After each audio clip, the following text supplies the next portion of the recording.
इथे ऊस आहे, बाजूला ऊस आहे, इथले मधल्या ठिकाणून रस्ता अरुंद रस्ता आहे. इथून लोकांनी कसं यायचं पुढे? ज्यावेळेस लोकांचा आक्रोश होता, ह्या लोकांनी ही गाडी पूर्णपणे पेटवून दिली. लोकांचा आक्रोश, लोकांच्या वेदना खूप मोठ्या होत्या आणि ह्या संपूर्ण गाडीचा अक्षरशः म्हणजेच गाडी जळून पूर्णपणे खाक झालेली आहे. इथं प्रचंड चिखल आहे. त्यावेळेस जी लोक इथं आले असतील त्यांच्या काय यातना वेदना असतील. आताही इथं पाय जातात.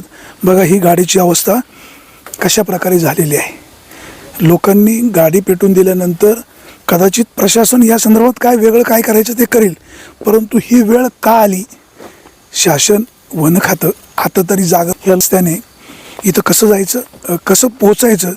जर एवढा खराब रस्ता असेल तर या रस्त्याने ये जा करताना लोकांनी आपला माल शेतातनं बाहेर कसा काढायचा? त्याचबरोबर इथल्या मुलांनी शाळेमध्ये कसं जायचं? रस्त्याच्या दोन्ही बाजूने ऊस आहे, क्षेत्र कमी झालेली आहेत, भावाभावामध्ये वाटप झालं आहे. 1 एकर 2 एकर 1.5 एकर 3 एकर जमीन येते. त्या जमिनीमध्ये कुठलं पीक नाही घेतलं तर वर्षभर जगायचं कसं? शेतामध्ये जे पीक करतात त्याला योग्य बाजारभाव मिळत नाही. बाजारभाव नसल्यामुळे वर्षभराचं अर्थकारण पूर्णपणे कोलमडून जातं.